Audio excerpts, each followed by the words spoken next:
At 4:45 a.m. on November 17, 1966, two policemen, Charles Hutchins and A.G. Husky, were on duty patrolling the highway when a weird-looking gentleman approached them and engaged them in the weirdest conversation of their lives.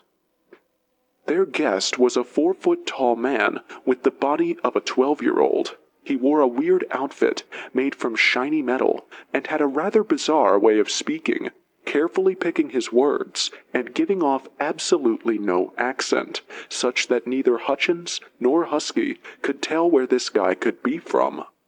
After ignoring most of the policeman's questions and asking numerous questions of his own, the weird man announced, "I will return in 2 days," after which he walked away, never to be seen or heard from again. Who was this man, and why didn't he return? Hutchins and Husky's shift that auspicious morning started out like any other regular shift.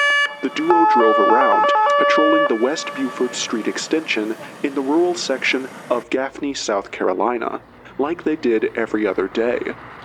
But as they approached a certain right-angle bend in the road, out of the darkness, bright lights from nowhere beamed directly into their faces, taking them aback for a couple of seconds.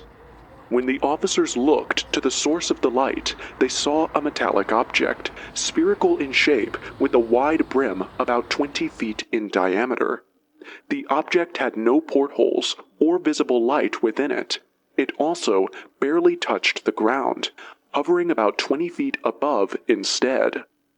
This was obviously some kind of craft, but where exactly could it have come from?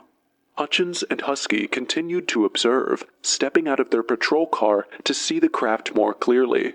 Now standing in front of the object, the officers watched as a small door on the underside of the craft opened, revealing a short ladder. Seconds after, the duo saw a little man, or more correctly, a humanoid. The humanoid appeared out of the craft and descended from it using the ladder. Everything about this humanoid looked strange right off the bat. His outfit was a gold suit without any buttons or zippers, and while the suit itself wasn't luminous, it did reflect the headlights shining from the craft. The humanoid also had no helmet or headgear on, and Hutchins particularly recalled that he wasn't able to see the creature's feet, although they were standing in an area with lots of tall grass, which might have been the reason. But anyway, that wasn't the only thing strange about this creature. Hutchins also reported that though you could tell he wasn't a child, he did have the body of a 12-year-old, sporting a height of no more than 4 feet. When the humanoid started to speak, his speech had a preciseness to it. In fact, Hutchins said he spoke like a college graduate. Each word was pronounced painstakingly, and he tended to avoid answering questions thrown at him while asking numerous questions of his own. These questions, too, were just as weird as the being asking them, because, for example, the creature wanted to know why the officers were dressed alike. But then, when he was asked where he was from, he simply laughed and ignored the question. Altogether, the conversation between the humanoid and the Gaffney officers lasted about 2 to 3 minutes, according to Hutchins. After that was done, the creature announced to Hutchins and Husky that he would return in 2 days, after which he turned around and slowly started to make his way back to the craft. The craft took off like nothing that Hutchins and Husky had ever seen. Particularly, Hutchins observed that the craft was exceptionally quiet, from the closing of the doors to the whirring of the engine. Unless you saw the craft with your eyes, you couldn't tell just by being within the vicinity that a craft of that magnitude was taking off. After the craft disappeared, Hutchins and Husky, a little shaken by what they had just experienced, went back to their patrol car and drove back to the police department quietly. Later that day, they drove back to the area and searched thoroughly for clues that could explain the experience they had earlier that morning. Unfortunately, they found nothing except for a set of footprints that resembled those of a child. However, it is said that about 2 weeks later, two strange men showed up in Gaffney, staying in a local motel somewhere downtown. Locals reported that the two strange men went around asking people strange questions, which sounds similar to what the first visitor did. A short while later, the two men contacted Hutchins and Husky, identifying themselves as some kind of doctors. Hutchins said he got the feeling that the men worked for the government. The men didn't say much to Hutchins and Husky and left soon after the call, never to be seen or heard from again. Word about this weird incident got out when it was picked up by the local newspaper, and as expected, the reputations of Hutchins and Husky took a major hit. Up until that point, both men had been upstanding men in the community. Hutchins had been in the force for about 6 months, while Husky had been on for much longer, about 5 years. According to the news report, these were men whose testimonies were enough to sway a judge in the court of law because of how reputable they were in the community. However, when they began telling stories of an alien visitor in Gaffney, it didn't take long for public opinion of them to take a bit of a dive. Eventually, the encounter and the events that followed it proved too much for the two officers, and they decided to stop talking about it altogether. In fact, Husky would retire altogether, choosing instead to open a small business in town. Whatever anyone had to say about these men's claims, one thing was sure: this was definitely not typical behavior. I mean, who suddenly quits a good and reputable job out of the blue with no prior hints whatsoever? The only reasonable explanation is that Husky truly experienced what is called a high-impact event. A high-impact event is a kind of event that leads to significant and noticeable consequences when it occurs. High-impact events are typically unpredictable, irregular, and rare, often leading to a lot of disruption in the lives of those whom they affect. Considering this, how else do we classify a situation in which a police officer quits his job without any notice and opens a small business instead? That's definitely a disruption, and the argument of believers is that this was caused by a high-impact event. Specifically, Hutchins and Husky's encounter with the Gaffney visitor on the morning of November 17, 1966. After Hutchins and Husky's encounter made the news, leading UFOologist and journalist John Keel decided to investigate the story for himself. It took about a year, but in November 1967, Keel and his associate finally made contact with Charles Hutchins at the Gaffney police station. This was his conclusion after his interview with both Hutchins and Husky. Hutchins appeared to be a straightforward, honest witness. There were many details he could not remember, and it seemed he did not attempt to embellish his story at all. His reputation in Gaffney was excellent. Careful cross-examination failed to uncover any discrepancies in his narrative. Later we spoke to A.G. Husky on the phone. We did not meet him. He confirmed Hutchins' story, but said he wanted to forget the whole thing. He had left the force and now operates his own business in Gaffney, a town of about 10,000. Neither Hutchins nor Husky had read any UFO literature before the incident, nor do they seem very interested in such literature now. So, obviously, neither Hutchins nor Husky was lying, or, at the very least, chances that they both lied about their encounter are very low. Still, is that enough to prove the Gaffney incident actually involved a UFO? Well, not exactly. Hutchins and Husky might have been sincere, but isn't it also possible that they could have been sincerely wrong? Perhaps these upstanding men were hoaxed by some prankster and didn't actually talk to an alien. Could that be the case?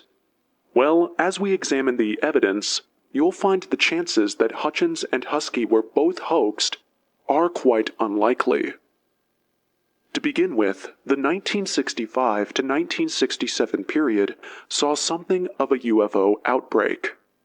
In 1966 alone, we had the Dexter Hillsdale incident, where a total of 87 witnesses saw a UFO fly over McIntyre Hall. Then we saw a major sighting at Presque Isle State Park. And then, of course, who can forget the arrival of the Mothman in November of 1966? The point is, the Gaffney incident was far from an isolated event. In fact, quite the opposite. It fits very well into the happenings of its day. But even more to the point, around the time of the Gaffney incident, there were other reports of encounters all over America, in which individuals involved reported very similar experiences to what Hutchins and Husky reported. For instance, in California, another police officer, Vern Morse, reported seeing a UFO flying over San Carlos at 11 p.m. on December 3, 1966. That is about 2 weeks after the Gaffney incident. But it gets even more interesting, because Morse also reported seeing a little occupant inside this UFO, although he didn't catch a close enough look at the entity to get a physical description. That same day, about 10 miles away at the San Francisco airport, Donald Bennett, supervisor of the airport's control tower, also reported observing strange lights in the sky. Bennett described the lights as red-orange glowing objects. He couldn't make out their shapes, but one thing he was sure of was that these objects were definitely not aircraft. Now, coming from someone who works as a control tower supervisor, that's definitely not an observation to discard. I could go on and on mentioning other sightings that were reported around the same time period, but I think you get the point by now. The point is, the period between 1965 and 1967 seemed to experience a form of UFO outbreak. All of these encounters couldn't possibly have been hoaxes, and seeing as the Gaffney incident fits right into the narrative of its time, there's little reason for us to doubt its authenticity. Besides, some of the experiences Hutchins and Husky recounted after their sighting track with known reports of alien encounters. Keel's interview with the Gaffney officers revealed some strange things. For instance, neither officer could remember the conversation they had with the alien, even though it was a very short conversation that barely lasted 2 to 3 minutes, according to them.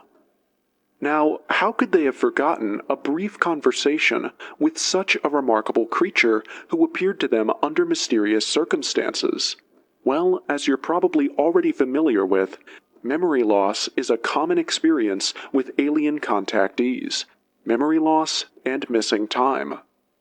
By now, you've probably heard of Betty and Barney Hill, and their experience when they were abducted by aliens.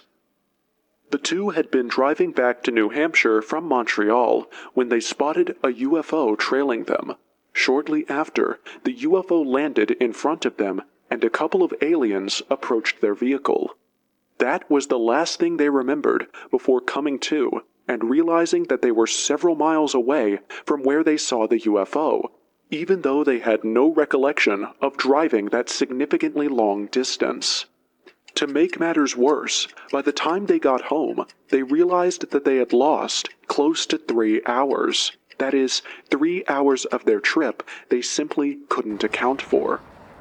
It wasn't until Betty and Barney were put under hypnosis that they were able to find out that they had been abducted by aliens.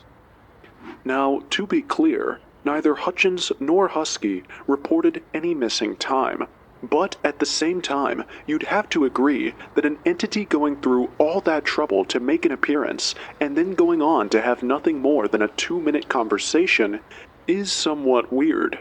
Plus, it doesn't track with known cases of alien encounters, especially in cases where the humanoid actually makes contact with a person. So, what if Hutchins and Husky lost time, but just didn't realize it? Now, someone might respond and say that lost time, by virtue of its nature, is always noticeable. Betty and Barney, for instance, realized that they had lost time because they got home about 3 hours later than they should have. But is that always the case? What if the time lost was not so much?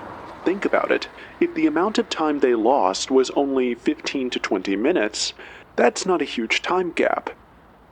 Even if they checked their time and it looked like they had lost that much time, 20 minutes of lost time is easily explained away, so it wouldn't have registered as such a big deal.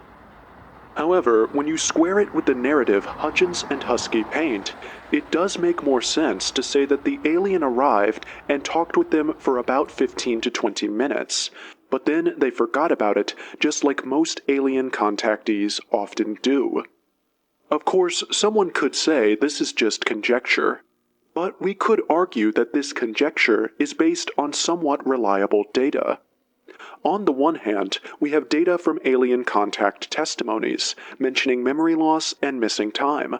Secondly, Hutchins and Husky themselves reported memory loss. These are their words, not mere speculations. So, on that basis, the theory isn't completely baseless. Internal clues within the testimonies of the witnesses themselves provide reasonable basis to assume that Hutchins and Husky very likely missed time as well. Now, let's talk about the two visitors who came back to Gaffney 2 weeks later. Hutchins reports that after his interaction with the Gaffney visitor, the humanoid told him that he'd be back in 2 days, but that he never saw nor heard from the being again. But then, just 2 weeks later, odd-looking men from nowhere appeared in town and started asking the townspeople weird questions. Now, there are 2 ways we can interpret this event, and in my opinion, the second interpretation seems more likely than the first. But you can hear both and let me know what you think down in the comments. Okay, so here's the first interpretation, and it brings to mind something that Hutchins mentioned in passing while talking to Keel. During Keel's interviews with Hutchins, Hutchins explained to the journalist that the humanoid had said he'd be back in 2 days, but never showed. Hutchins also added, on a lighter note, that he didn't know how the humanoid measured time. It's a small comment, and Hutchins himself might not have thought much of it, but it's definitely worth diving into. So let's explore this rabbit hole. As humans, we mark time by the rotation of the Earth around the Sun, changes in the Moon, and changes in season. Our sleep cycles and circadian rhythm are also the results of our biology, which might even be unique to us as Earthlings. Now consider an entity that lives in a different part of the universe, with a very different set of conditions. Imagine the planet they live on rotates faster or slower than ours. It's also possible that their circadian rhythms are longer or shorter than those of us Earthlings. In such a context, it's not far-fetched to imagine that such an entity in such a context would have a different concept of time from ours. Which means that it's possible that when the humanoid told Hutchins and Husky he'd be back in 2 days, he didn't mean 2 days by our human earthly count. Perhaps on the alien's planet, 1 day is much longer than 24 earthly hours. Perhaps a day on his planet adds up to 1 week of our time, which would mean that he probably came back, as he said, just not within the time frame Hutchins expected, because the humanoid had a different concept of time from us Earthlings. Besides, don't forget the other reports of sightings that happened exactly 2 weeks after the Gaffney incident. A police officer in California and a control tower supervisor in the San Francisco airport, 2 reliable witnesses, both reported seeing a UFO. In fact, the police officer reported seeing something like a humanoid inside the UFO he sighted. So, could this have been the humanoid making his return as promised? Probably. Anyway, as you can see, it's not completely outside the realm of possibility. But even at that, I'd grant that it's still a bit of a stretch. So, in my opinion, what seems more likely is that this was the classic Men in Black case. Again, if you're familiar with stories of UFO sightings, you probably also know that witnesses often mention being harassed by men in black after their encounter. Now remember that Hutchins mentioned that the two strange men called him at his office, claiming to be doctors and interrogating him somewhat. Residents who encountered the men also commented that the men looked and acted strange, which obviously lines up with testimonies of alien sightings and contact we've seen. What then happened to the humanoid, and why didn't he return in 2 days as he claimed? Well, what if he did, but he just didn't return to Gaffney? The fact that neither Hutchins nor Husky ever saw the humanoid again does not mean that he didn't return. After all, the location of the humanoid's return would depend on what his mission was the second time around. Plus, the humanoid never said he would return to Hutchins or Husky specifically. Perhaps the second part of his mission did not involve Hutchins, Husky, or Gaffney, in which case there would be no need for the humanoid to come back to them. Ultimately, this summarizes the argument from the believers' camp. But, of course, there are always two sides to every story. Because while the alien theory sounds convincing, there are a number of factors hastily overlooked in a bid to establish it. The most glaring factor overlooked in proposing the alien theory is the lack of concrete proof. Many conjectures and speculations can be made, but the truth remains that there isn't any concrete evidence to prove that Hutchins and Husky actually encountered an alien. In fact, the one window Hutchins and Husky had to gather some evidence was missed altogether. Hutchins said that he and Husky returned to the location of the sighting the very next day and found some footprints. This could have presented a perfect opportunity to make a cast and thereby produce concrete evidence for this incredible encounter Hutchins and Husky claimed to have. But for some reason, they didn't. Cynics might say that this absence of evidence is proof of absence. In other words, Hutchins and Husky both made up the story about their encounter.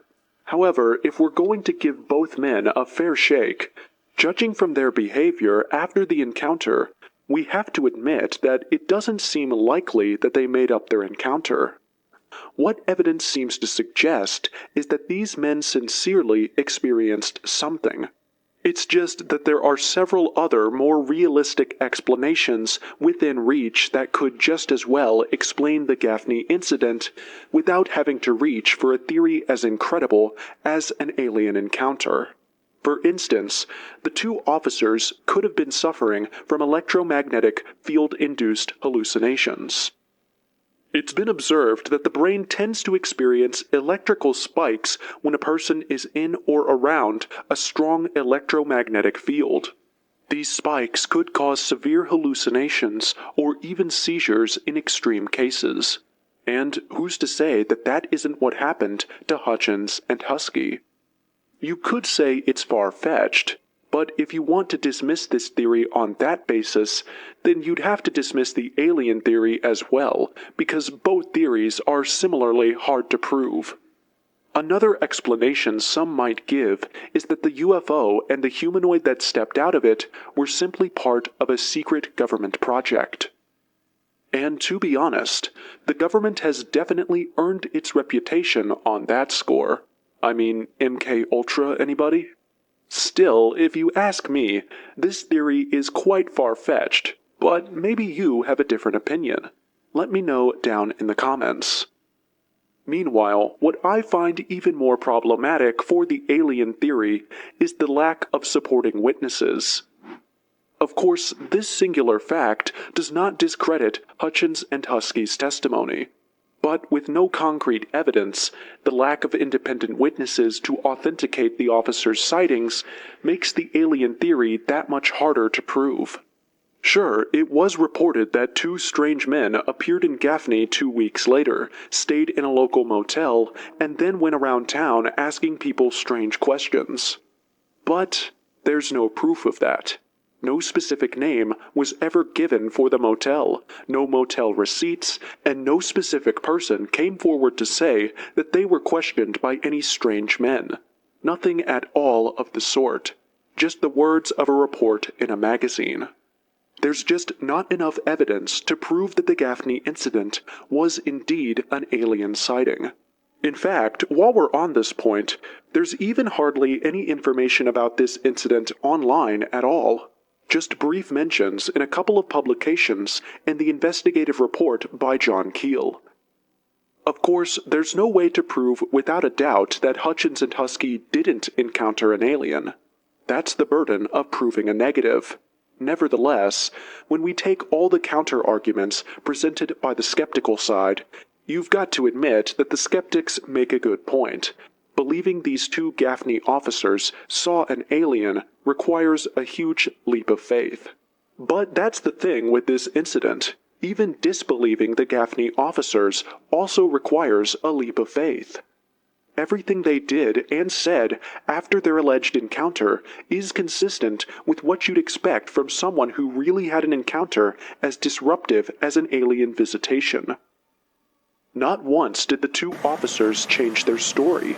Neither of them showed any interest in UFO literature either before or after the incident, and neither of them went to the media with the story, so they couldn't have been making the whole thing up for money or something. Not only that, one of them completely quit the force after the encounter, specifically because he was tired of all the negative attention his encounter got him. This is not typical behavior. So what else do you chuck all of these up to, other than that these men actually experienced something life-changing? I mean, any alternative theory to this would require just as much of a leap of faith to believe as the alien theory. So on what basis would you reject these credible men's testimonies? Why not just take these men at their word? Especially since, up until that point, these men were known to have a good reputation. Of course, ultimately, the decision is yours to make. So let me know what you think about this odd incident by leaving a comment down below. Meanwhile, if you'd like to know the story that started it all in the tradition of alien encounters and abductions, then be sure to check out this video about Betty and Barney Hill.